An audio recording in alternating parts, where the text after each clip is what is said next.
Bhagavad Gita, chapter 18, text 40.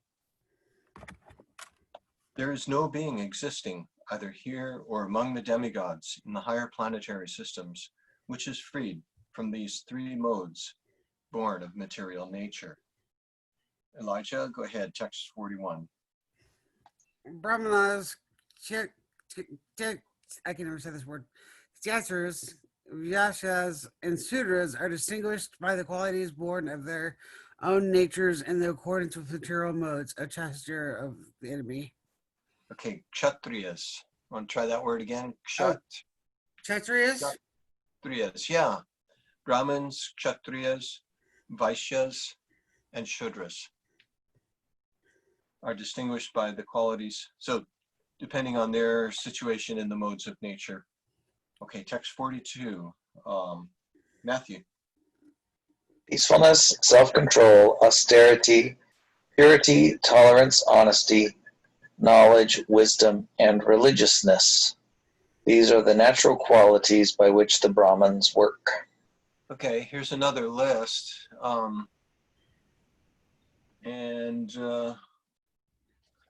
Yeah, should we go through? So which one of those would you like to have, Matthew? If they were giving them away free, you could just take one home in your wheelbarrow. Like a self-control. Which one? Self-control. Self-control? Okay. Isaac, which one would you take? Peacefulness.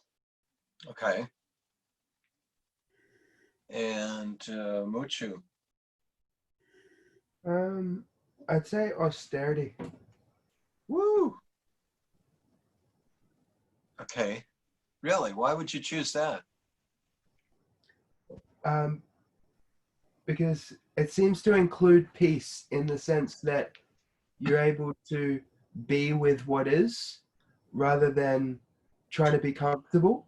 And you're not only that, but you're choosing to take on, it seems to include sacrifice as well. So peace and sacrifice and self-control, which lead to purity. So yeah, and austerity is also tolerance, right? In my understanding. Okay. Well, tolerance is listed as another one of the qualities here, but yeah, that's true. Okay. Austerity. And you must be practicing some kind of austerity. You appear to be just like a spirit on your screen. Is that right? Yeah, just some kind of blob. Oh, look at that. Now there you are. You're floating back in. How'd you do that? Where's my computer? Let's see. In one lecture, Prabhupada was talking about austerity. And he said that by austerity, you can get things done. And he said that, let's see, it was Prahlad's prayers to Lord Nrsingadev. And Prahlad said, one can have wealth, austerity, beauty, strength, but the real first-class benediction is to have bhakti. And so Prabhupada talked about all of those different things, wealth, strength, beauty, and austerity. And he said, with austerity, you can make things happen. And he said, just like that Brahmin boy who cursed Maharaj Parikshit, all he had was austerity. He didn't have learning. He didn't have experience in the world. But by the strength of his austerity, he could say, this king will die in a week. And it came to pass. So I don't know if there's ever been any kind of scientific studies on that. If someone does austerities, can they make things happen? But according to the tradition that we're studying from, it's a possibility. Okay, so let's see. Peacefulness, austerity, self-control have been grabbed up. What do you want to take home with you, Elijah? Matthew stole my self-control. Oh, man. Yeah, and I don't see steady determination in here. That's your jam. I'll go with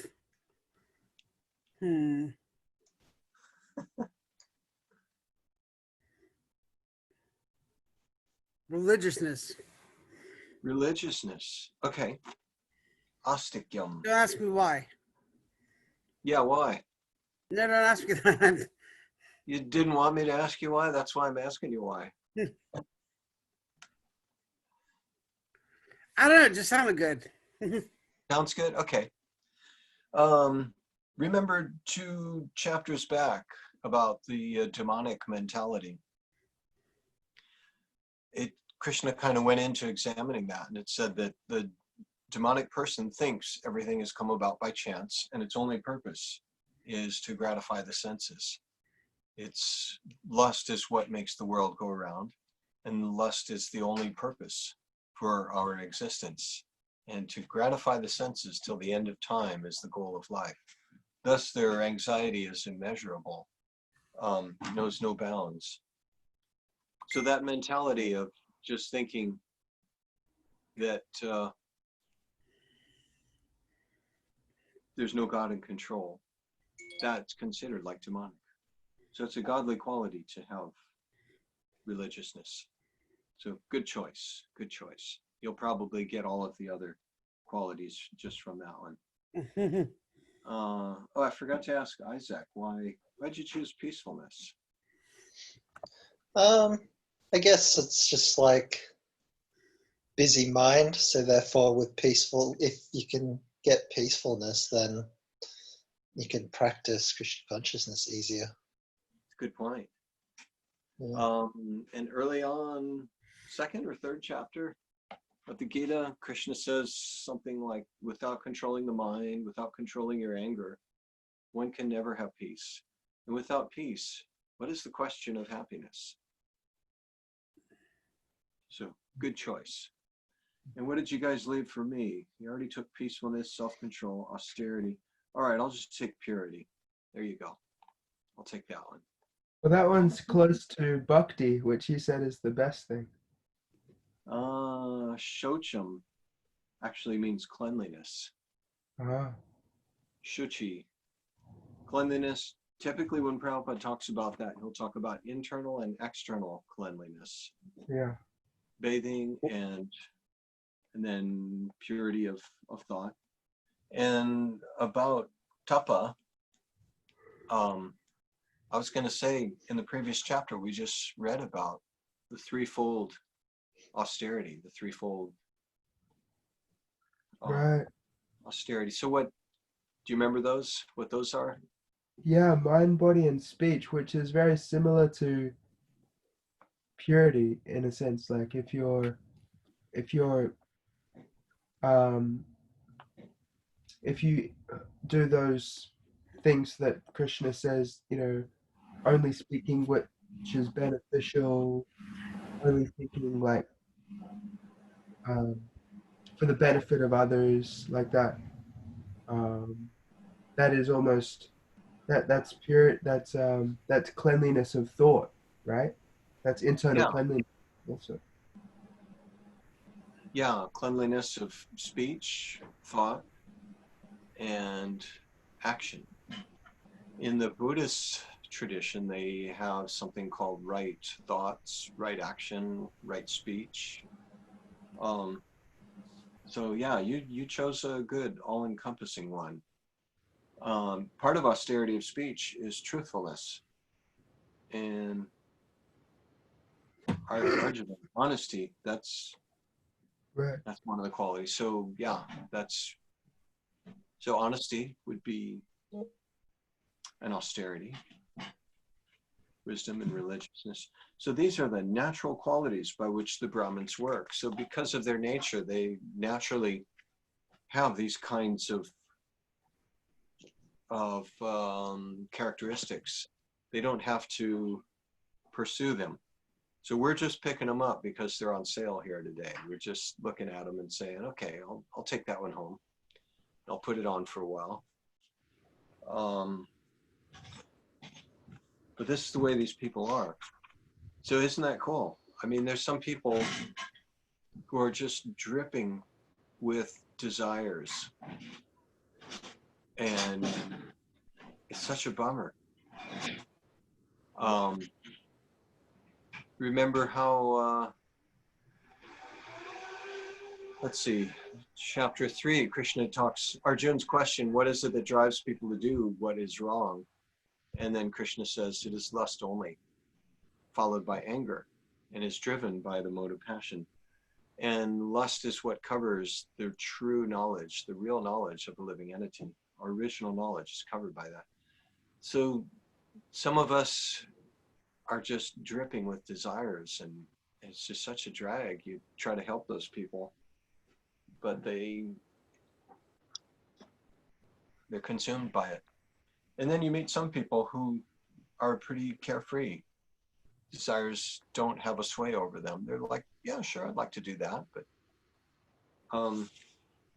it's not like it's going to freak them out if they don't get to do those things or have those things.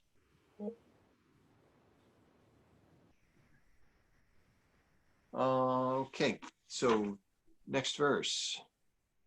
Now we're going to read about the Kshatriyas. Let's see, was that Matthew? So Isaac. Heroism, power, determination, resourcefulness, courage in battle, generosity, and leadership are the natural qualities of work for the Satyas. Okay, heroism, power, determination. Does that sound like the leaders of today, political leaders? What's so funny? Just They because don't it's fight not. their own battles. They send out kids, people who don't even identify with the conflict, to go out and fight for it. Like it's Uh-huh. Let's see. Well, power, they've got that. Heroism, power, determination, resourcefulness, courage in battle, generosity, and leadership are the natural qualities of work for the Kshatriyas. Have you ever met anyone like that, that has these kinds of qualities?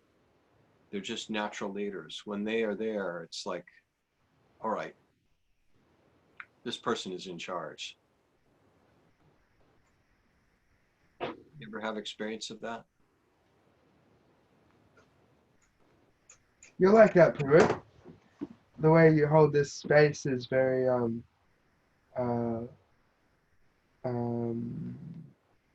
resourcefulness, leadership, generosity,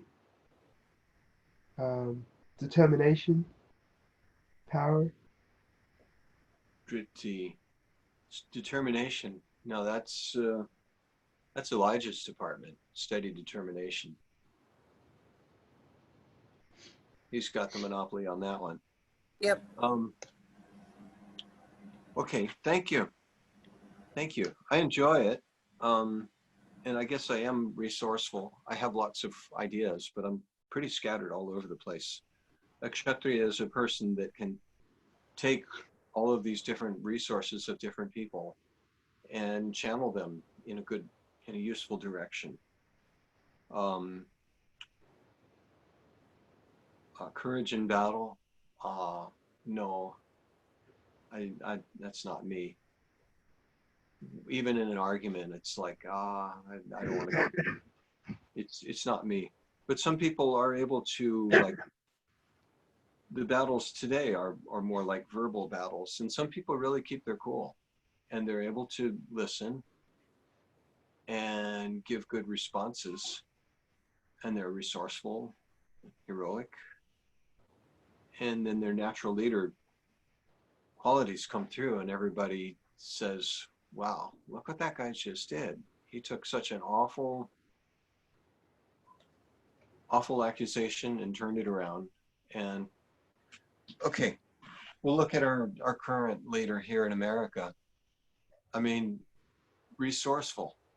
They said some really awful things about him when they're having the debates, and I thought, this is over.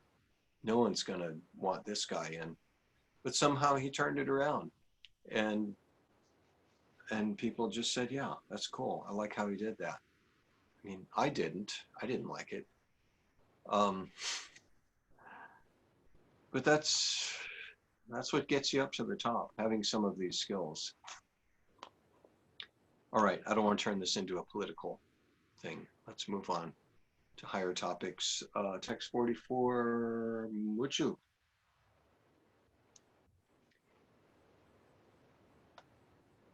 You mean 45? Oh, 44.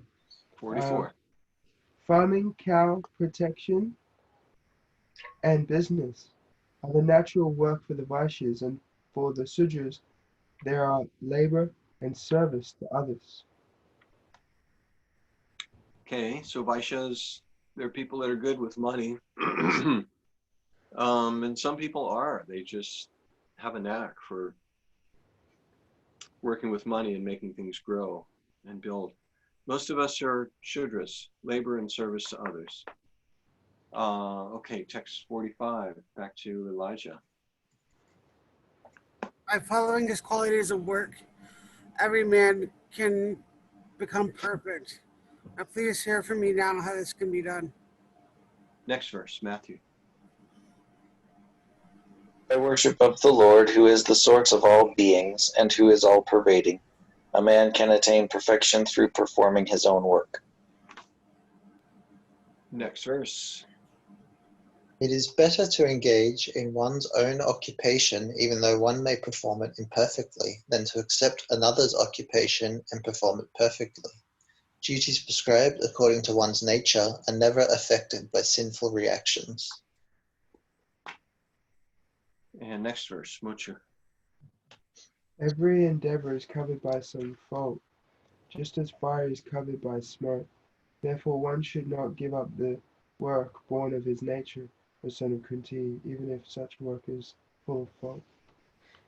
All right, we're just going to read a lot of verses so everybody knows what to do.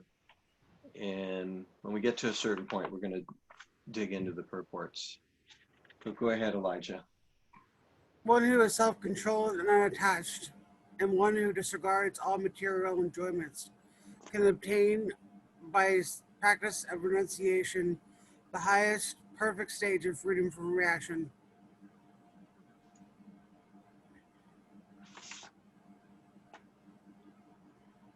Trevor's here. I don't know if he wanted to read, maybe. Oh, okay. He will be after Muchu.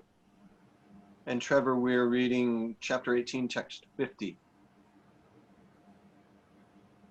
O son of Kunti, learn from me how one who has achieved this perfection can attain to the supreme perfectional stage, Brahman, the stage of highest knowledge, by acting in the way I shall now summarize. Being purified by his intelligence and controlling the mind with determination, giving up the objects of sense gratification, being freed from attachment and hatred, one who lives in a secluded place, one who eats little, who controls his body, mind, and power of speech, who is always in trance, and who is detached, free from false ego, false strength, false pride, lust, anger, and acceptance of material things, free from false proprietorship, and peaceful. Such a person is certainly elevated to the position of self-realization. One who is thus transcendentally situated at once realizes the supreme Brahman and becomes fully joyful. He never laments or desires to have anything. He is equally disposed toward every living being, entity, and in that state he attains pure devotional service unto me. One can understand me as I am, as the Supreme Personality of Godhead, only by devotional service. And when one is in full consciousness of me, by such devotion, he can enter into the kingdom of God. Okay, here's where we're going to start digging in. So many nice verses here. Text 55. The Sanskrit is Bhaktyamam Abhijanati Yavan Yaschasmi Tatvata Tato Mam Tatvato Gyatva Vishate Tadanantaram. One can understand me as I am, as the Supreme Personality of Godhead, only by devotional service. And when one is in full consciousness of me by such devotion, he can enter into the kingdom of God. So he went through a series saying, do your duty and don't do anybody else's. By doing your duty and serving the Lord through doing your prescribed duty, you will make progress, and then you get to this Brahma Bhuta platform described in the previous verse, 54. That's another big important one. You get to the point of you're so satisfied that you don't hanker for anything else. You don't lament for anything. Na shochati, na kankshati. Shochati. Maybe you remember that word from chapter 2. The first half of chapter 2 is all about getting free from lamentation. Nanu shochanti pandava. So a lot of verses ended with that last line. Therefore, you should not lament, O son of Pandu.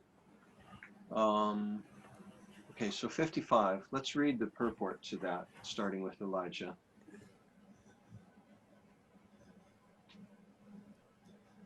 The Supreme Personality of Godhead, Krishna, in his plenary portions cannot be understood by mental speculation nor by the non-devotees.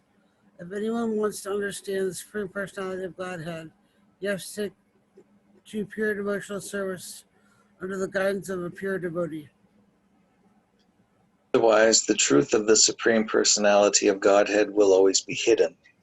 As already stated in Bhagavad Gita 7:25, Naham Prakasha Sarvasya, he is not revealed to everyone. No one can understand. Oh, wait. Sorry. I wasn't. Yeah, you were right. No one can understand God simply by erudite scholarship or mental speculation. Only one who is actually engaged in Krishna consciousness and devotional service can understand what Krishna is. University degrees are not helpful. One who is fully conversant with the Krishna science becomes eligible to enter into the spiritual kingdom, the abode of Krishna. Becoming Brahmin does not mean that one loses his identity.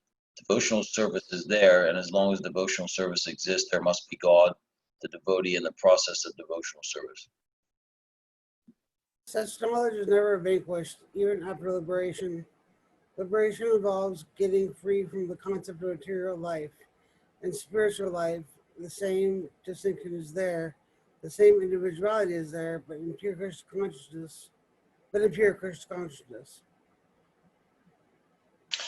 One should not mistakenly think that the word vishate, enters into me, supports the monist theory that one becomes homogeneous with the impersonal Brahman. No. Visha, That's the shortest Visha, sentence in the Bhagavad Gita.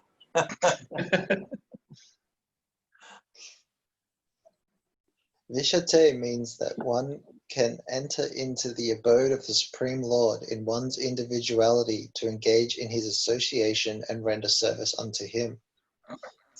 For instance, a green bird enters a green tree, not to become one with the tree, but to enjoy the fruits of the tree. Impersonalists generally give the example of a river flowing into the ocean and merging. This may be a source of happiness for the impersonalist, but the personalist keeps his personal individuality like an aquatic in the ocean. We find so many living entities within the ocean if we go deep. Surface acquaintance with the ocean is not sufficient. One must have complete knowledge of the aquatics living in the ocean depths. Because of his pure devotional service, a devotee can understand the transcendental qualities and opulences of the Supreme Lord. In truth, and as stated in the 11th chapter, only by devotional service can one understand. The same is confirmed here. One can understand the Supreme Personality of Godhead by devotional service and enter into his kingdom. After attainment of the Brahma Bhuta stage of freedom from material conceptions, devotional service begins by one's hearing about the Lord. When one hears about the Supreme Lord, automatically the Brahma Bhuta stage develops and material contamination, greediness, and lust for sense enjoyment disappears. As lust and desires disappear from the heart of a devotee, he becomes more attached to the service of the Lord, and by such attachment he becomes free from material contamination. In that state of life, he can understand the Supreme Lord. This is the statement of Srimad Bhagavatam also. After liberation, the process of bhakti, or transcendental service, continues. The Vedanta Sutra 4.1.12 confirms this. Aprayanat tatrapi hidrishtam. This means that after liberation, the process of devotional service continues. The Srimad Bhagavatam, real devotional liberation is defined as the reinstatement of the living entity in his own identity, his own constitutional position. The constitutional position is already explained. Every living entity is a past part and parcel fragmental portion of the Supreme Lord. Therefore, his constitutional position is to serve. After liberation, this service is never stopped. Actual liberation is getting free from misconceptions of life. All right, there's some real hopeful stuff in there.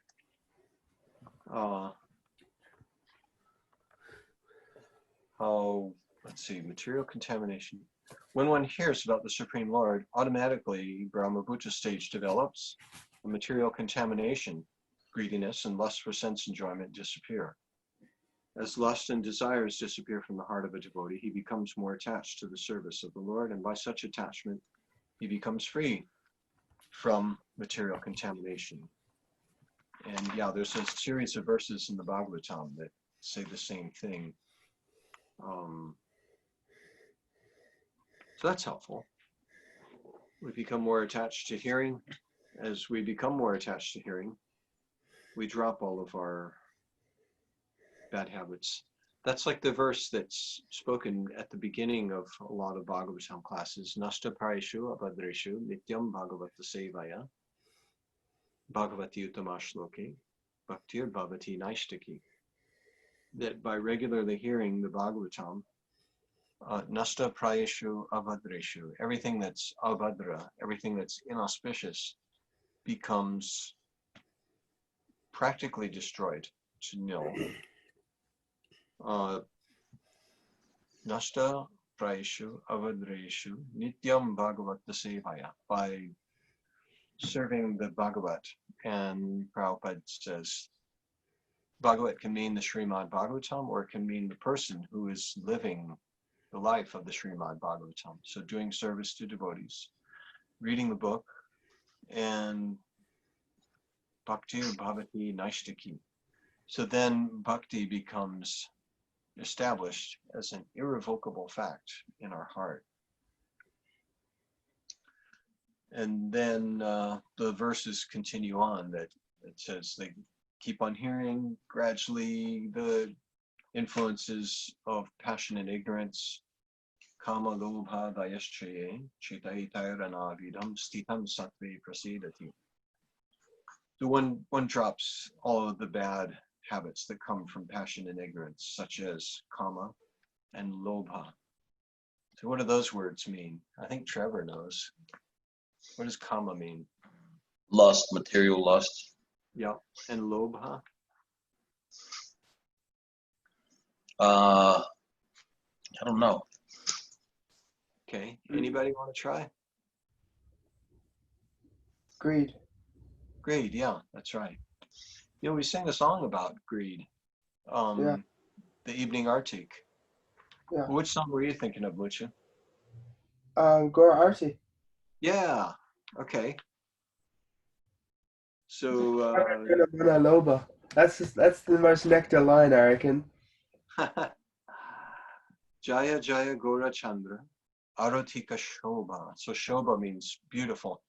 So all glories to the beautiful Artik ceremony of Lord Chaitanya. Janavi Tata Vani, on the banks of the Janavi River, Jagamana Lopa. So it's increasing the greed of all of the minds. Jagamana Lopa. Everybody's mind. Anyone who thinks about it. Their lust. Their lust for that. And so that's a good kind of, or not lust, but the greed. Become greedy to see that form. What about the prayer that people say over the food? Oh yeah. Loba in there Boy, too. Sudarmati. Yeah. Yeah, true. Yeah. Okay. So there it's not a good kind of loba. Sharira avidya jal, jadendriya tahikal, chivipale vishaya sagari. So it says we're in this material body that is full of ignorance. And the senses lead us astray. And of all of the senses, the tongue is the most voracious and uncontrollable. So voracious is lobha, greedy. The tongue is the most greedy, voracious, and difficult to control. But by getting prasad, we're able to control the tongue. And Bhaktivinoda Thakur says, now eat as much prasad as you want, because it's spiritual food. And while eating this prasad, Radha Krishna Gunagal. While we say an Amrita Pal, Radha Krishna Gunagal. While we're eating, we will sing about Radha and Krishna. And Premidako Chaitanya Nitai, we'll call out for the mercy of Lord Chaitanya. All right. Well, I have greediness to move on to the next verse. How did we get off onto that? Oh yeah, I was opening up the Bhagavatam verses that Prabhupada was paraphrasing here. So somebody read text 56. Who was last? Matthew. Okay. Though engaged in all kinds of activities, my pure devotee, under my protection, reaches the eternal and imperishable abode by my grace. And let's read this purport. The word Madhyapashraya means under the protection of the Supreme Lord. To be free from material contamination, a pure devotee acts under the direction of the Supreme Lord or his representative, the spiritual master. There is no time limitation for a pure devotee. He is always 24 hours a day, 100% engaged in activities under the direction of the Supreme Lord. To a devotee who is thus engaged in Krishna consciousness, the Lord is very, very kind. In spite of all difficulties, he is eventually placed in the transcendental abode of Krishna Loka. He is guaranteed entrance there. There is no doubt about it. In that supreme abode, there is no change. Everything is eternal, imperishable, and full of knowledge. So I like that sentence. There is no time limitation for a pure devotee. He's always 24 hours a day, 100% engaged in activities under the direction of the Supreme Lord. So how are you going to do that? You got to sleep. Prabhupada didn't sleep much, but still he had to sleep. I read a letter that he wrote to one of the devotees in the early days. And he said, if you're engaged all day long in serving Krishna, then at night you will dream that you are engaged in selling Back to Godhead magazines, for instance. That was the example he gave. And so you could just picture Prabhupada back in the early days, how he himself was going out selling his Back to Godhead magazines. And at night he would dream he was doing that. He was pretty absorbed in what he was doing. He was totally absorbed. He was all by himself starting this thing up. And then when more people joined, that took even more absorption, because then he was absorbed in everybody else's minds and problems and successes. Okay, Madhya Pashraya, under the protection of the Supreme Lord. It's a nice phrase. Who engaged in all kinds of activities, my pure devotee, under my protection, reaches the eternal and imperishable abode by my grace. It's a short phrase, but it's one sentence, but there's a lot packed in there. Who engaged in all kinds of activities. That was the thing. Arjuna was wanting to stop activities. But here it's coming up to the conclusion, and Arjuna's ready to say, okay, I'm going to do this. Though engaged in all kinds of activities, my pure devotee under my protection reaches the eternal and imperishable abode by my grace. Mat prasada, by my prasad. There's no doubt about it. Yeah.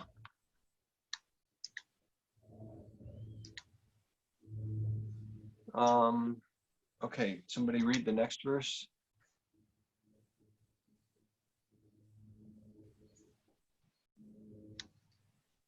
Who left off?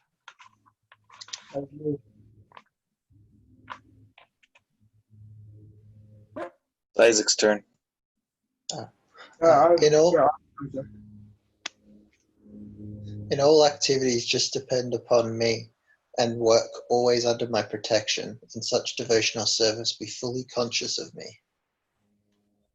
Next verse.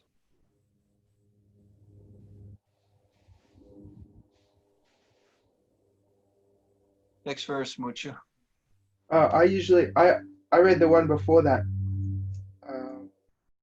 I usually go after Isaac. Yeah, he just read. So go ahead. Okay.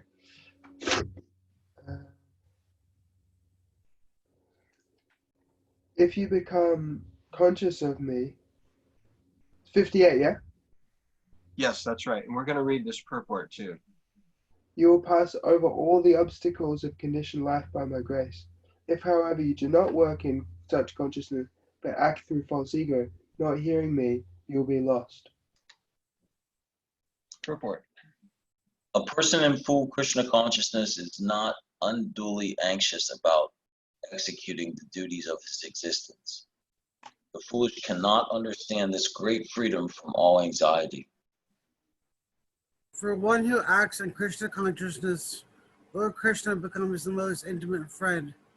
He always looks after his friend's comfort and gives himself to his friend, who is so devotedly engaged in 24 hours a day to please the Lord. Therefore, no one should be carried away by the false ego of the bodily concept of life. One should not falsely think himself independent of the laws of material nature or free to act. He is already under strict material laws, but as soon as he reacts in Krishna consciousness, he is liberated, free from the material perplexities. One should note very carefully that one who is not active in Krishna consciousness is losing himself in the material whirlpool, in the ocean of birth and death. No conditioned soul actually knows what is to be done and what is not to be done, but a person who acts in Krishna consciousness is free to act, because everything is prompted by Krishna from within and confirmed by the spiritual master. Okay, anybody see anything interesting in there?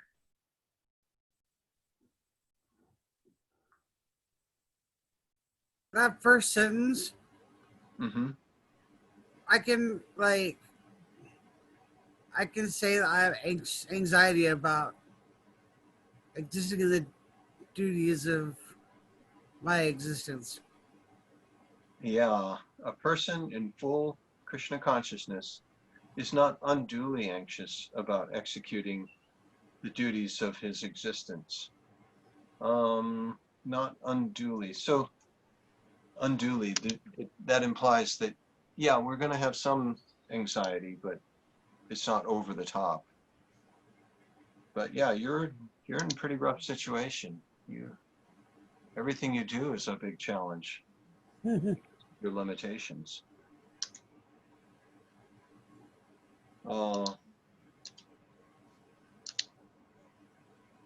But as you progress in Krishna consciousness, people are going to wonder, how come this guy he doesn't let things get him down? Yeah. Foolish, cannot understand this great freedom from all anxiety. And then the next couple sentences explain why the devotee is free from anxiety. Go ahead and read those sentences again, Elijah. They were your sentences. Let's see. The foolish cannot understand the great freedom from all anxiety. For one who acts in Krishna consciousness, Lord Krishna becomes the most intimate friend. And one more sentence. He always looks after his friend's comfort, and he gives himself to his friend, who's so devotedly engaged in working 24 hours a day to please the Lord. Okay, so if we're we're giving everything to serve Krishna, then he's going to take care of us.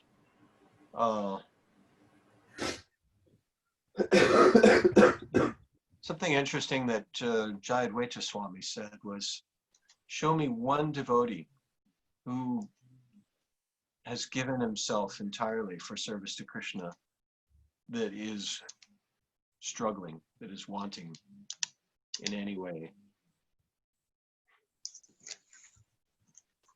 I forget exactly how he had worded it, but it was really cool. Because I was feeling that too. Initially, there's going to be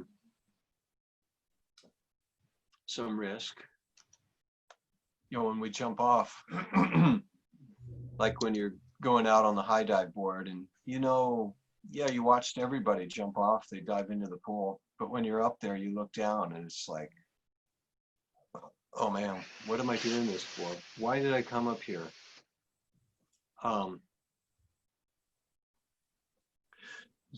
But when you jump, you land in the water and it's okay most of the time.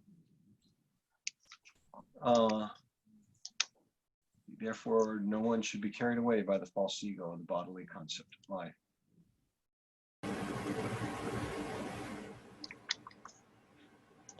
Okay, anything else in there? Anybody? I like the free to act part. There's no like a conditioned soul doesn't know what's to be done and what's not to be done. But a person who acts in Krishna consciousness is free to act. Interesting wording, free to act. Yeah, I like that. Like you can move freely without doubt. You can just finish the sentence so people that are listening can know what we're talking about.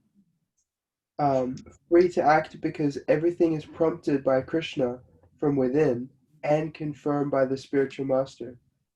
So those two confirmations and those two sources of guidance just make it really easy to act uninhibited by fear, doubt, confusion.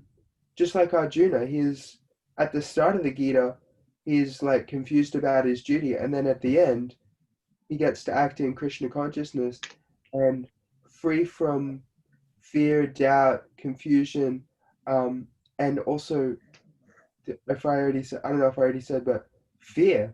He gets to act without fear of consequence. Yeah.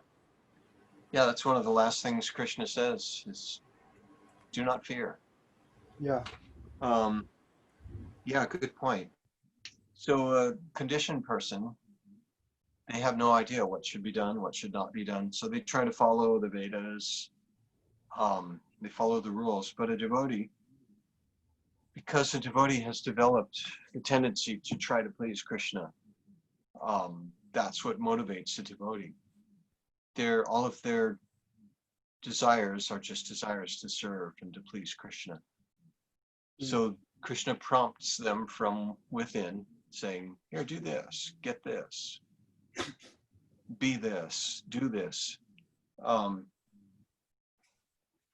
And so they do it, and then they check in with their guru every once in a while, and the guru says, yeah, you're on track. Or the guru says, well, you're pretty close. Try doing it this way. But because their desires are, they're free from selfish desires. They only want to serve Krishna. So then that gives you the freedom. You're free to act.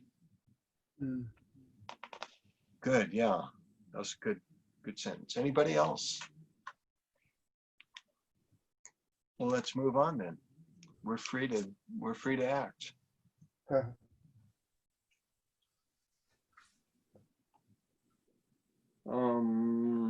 And who was the last to read?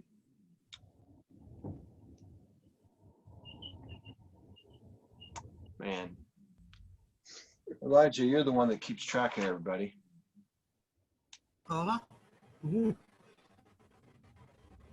Just tell somebody to read.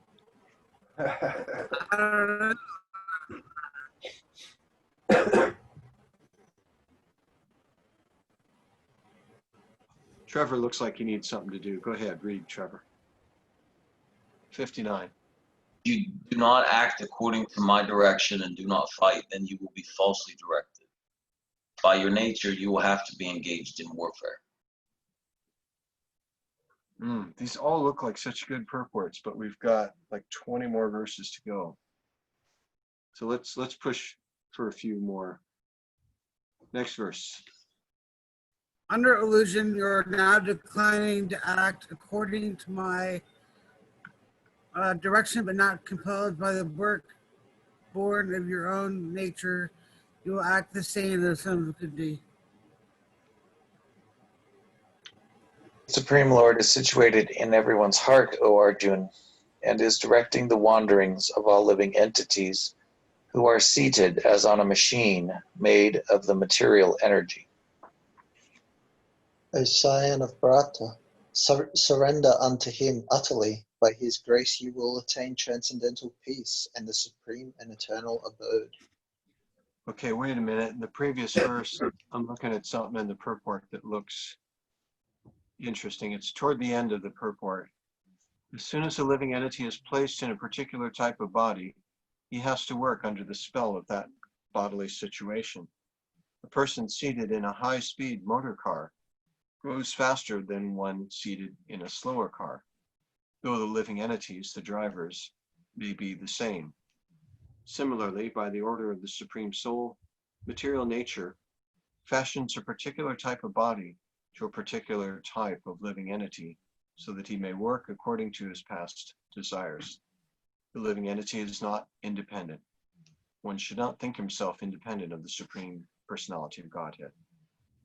The individual is always under the Lord's control. Therefore, one's duty is to surrender, and that is the injunction of the next verse. Okay, read the next verse again. I think it was Isaac. O scion of Bharata, surrender unto him utterly. By his grace you will attain transcendental peace and the supreme and eternal abode.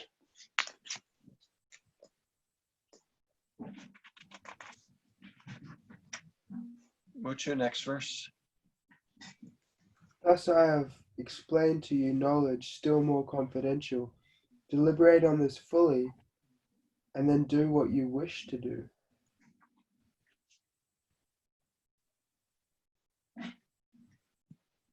Next verse. Oh, we can't hear you, Trevor. There you go. Because you are my very dear friend, I'm speaking to you my supreme instruction, the most confidential knowledge of all. Hear this from me, for it is for your benefit. Always think of me Become my devotee, worship me, and offer your homage unto me. Thus you will come to me without fail. I promise you this because you're my very dear friend. Okay, real big important verse. We're going to read this purport.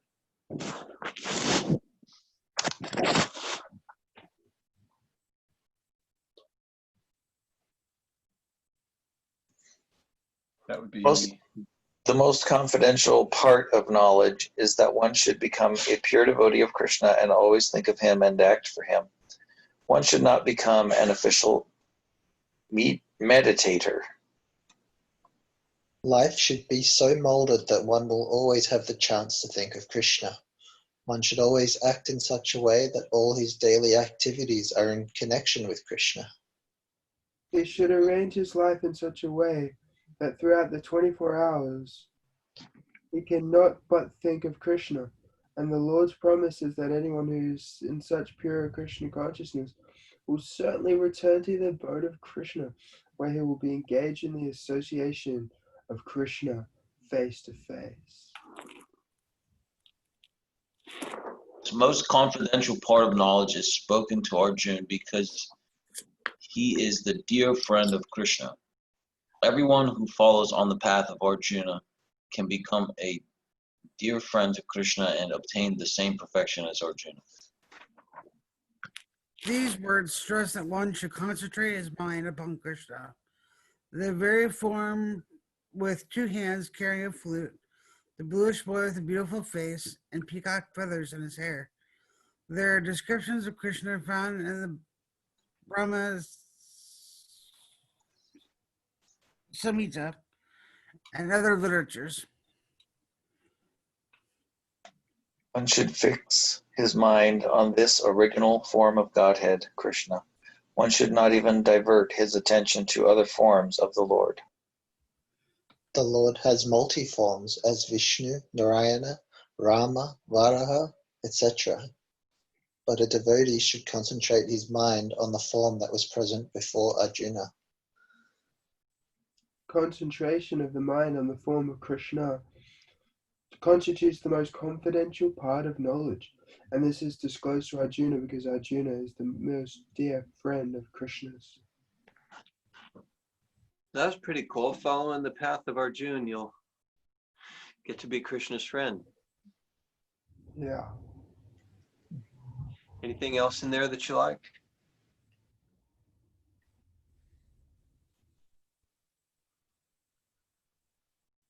It's a landmark verse. And then the next one's another heavy hitter. I just Start like with- the Yeah, go ahead. I was just going to say, I just like the simple line of life should be so molded that one will always have the chance to think of Krishna. Yeah. How do you mold your life? What does a mold mean? Like when you had Play-Doh when you were a kid, you had these mold things and you'd press the Play-Doh into it and it would look like whatever, a face or something.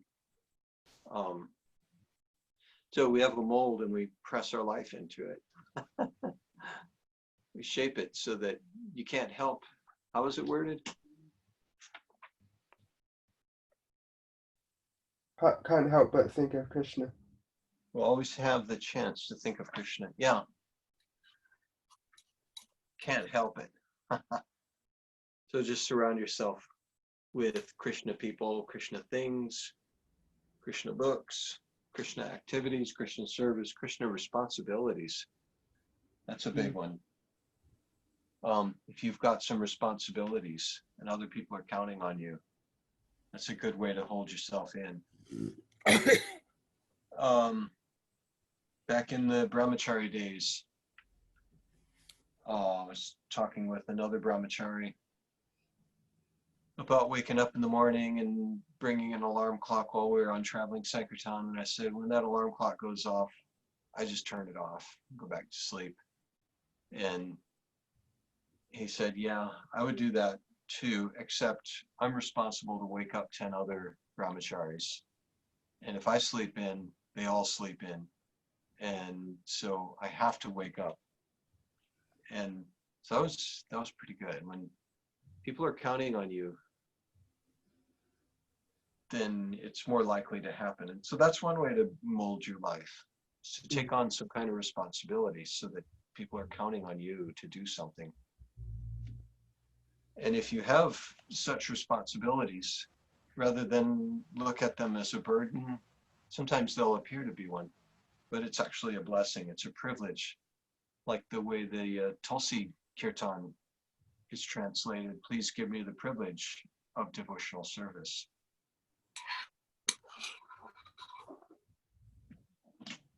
Seva Adhikara Diyen.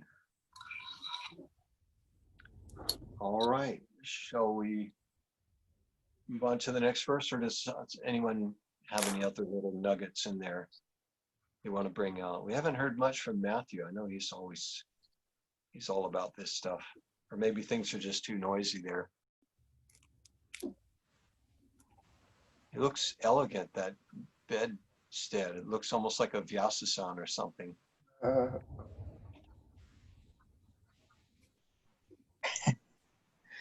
got it for free, apparently. You got that? My wife got it for free, I think. Oh. But it does. Mitchell, I need to head out. We got an alert about the National Guard coming in. So I need to head out. What'd you say? The National Guard's coming in? Yeah, we have riot helicopters overhead, and it's not good. Where are you at? What's that? Where are you located right now? Washington, D.C. Okay, well, what are you gonna do? I'm going to figure out what we're supposed to do. Really? Up to the mountains. We're right in the middle of everything here, so. Okay, you want to check and see if there's any notifications for you or something? Yeah, we just got an alert saying they're going to send in the National Guard, and Metropolitan Police are supposed to be positioned throughout the city, and there's a curfew and all sorts of stuff. Oh, and what's that about? Is it because of riots? Yeah, the riots and protests going on. Oh. Okay. So I need to see what's really going on out there. Probably they just want you to stay inside. And Yeah, I'm supposed to be on another call at 8:15 though, so. yeah, okay. Let's go. Let's see if we can finish this up by 8:15. So somebody read. Whose turn is it, Elijah? I think it's my turn. Okay, go ahead. Text 66. Abandon all varieties of religion and just surrender unto me. I shall deliver you from all sinful reactions. Do not fear. All right, we might come back and read this purport. Let's just push through and read all the text. Okay. The confidential knowledge may never be explained to those who are not austere or devoted or engaged in devotional service, nor to one who is envious of me. Or one who explains this supreme secret to the devotees. Your devotional service is guaranteed. And at the end, he will come back to me. There is no servant in this world more dear to me than he, nor will there ever be one more dear. And I declare that he who studies this sacred conversation of ours worships me by his intelligence. And one who listens with faith without envy becomes free from sinful reactions and attains to the auspicious planets where the pious dwell.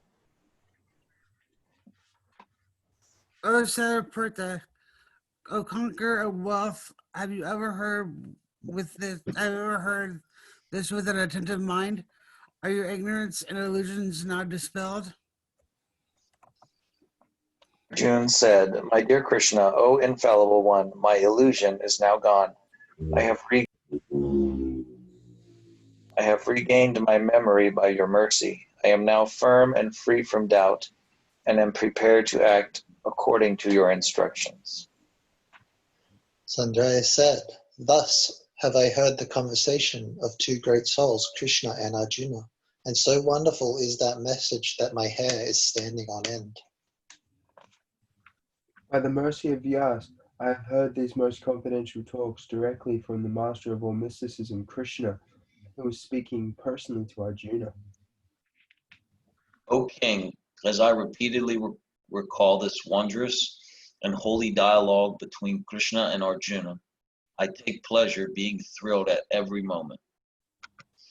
O king, as I remember the wonderful form of Lord Krishna, I am struck with wonder more and more, and I rejoice again and again. Wherever there is Krishna, the master of all mystics, and wherever there is Arjuna, the supreme archer, there will also certainly be opulence, victory, extraordinary power, and morality. That is my opinion.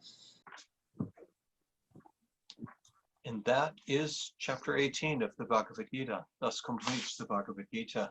Congratulations, team. You've done it again. Shall we read this purport or go back to text 66? How many vote for this one? How many vote for 66? Sarvadharman Parityajya.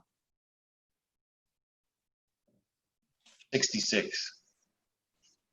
Okay, we got one vote for 66. Yeah, Who do we have? 66? yeah. 66.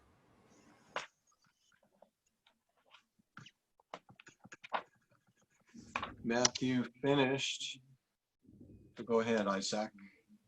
Read the verse and then read 2 sentences of purport. Okay.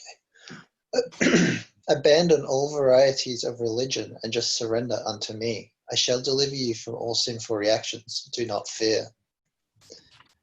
The Lord has described various kinds of knowledge and processes of religion: knowledge of the Supreme Brahman, knowledge of the Supersoul, knowledge of the different types of orders and statuses of social life, knowledge of the renounced order of life, knowledge of non-attachment, sense and mind control, meditation, etc.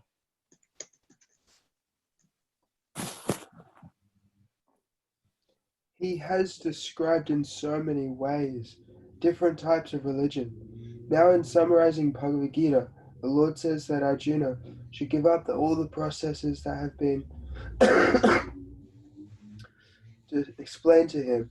He should simply surrender to Krishna.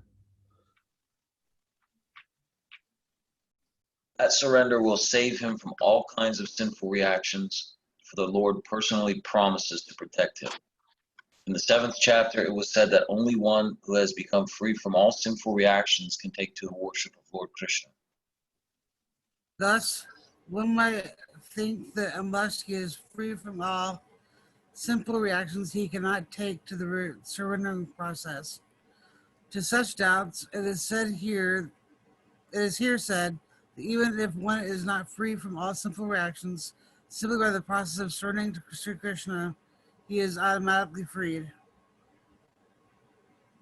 There is no need of strenuous effort to free oneself from sinful reactions. One should unhesitatingly accept Krishna as the supreme savior of all living entities. With faith and love, one just should surrender unto him. The process of surrender to Krishna is described in the Hari Bhakta Vilas. Anukulayasya sankalpaha patikulyasya bhajanam rakikshyatiti vishvaso goptrive varanam tata atma nikshepa kapanye shadvita sharanam gati. Wow. According to the devotional process, one should simply accept such religious principles that will lead ultimately to the devotional service of the Lord. One may perform a particular occupation or duty according to his position in the social order, but if by executing his duty one does not come to the point of Krishna consciousness, all his activities are in vain. Anything that does not lead to the perfectional stage of Krishna consciousness should be avoided. One should be confident that in all circumstances, Krishna will protect him from all difficulties. There is no need of thinking how one should keep the body and soul together. Krishna will see that. One should always think himself helpless and should consider Krishna the only basis for his progress in life. As soon as one seriously engages himself in devotional service to the Lord in full Krishna consciousness, at once he becomes freed from all contamination of material nature. There are different processes of religion and purificatory processes by cultivation of knowledge, meditation in the mystic yoga system, etc. But one who surrenders unto Krishna does not have to execute so many methods. That simple surrender unto Krishna will save him from unnecessarily wasting time. One can thus make all progress at once and be freed from all sinful reactions. One should be attracted by the beautiful vision of Krishna. His name is Krishna because he is all attractive.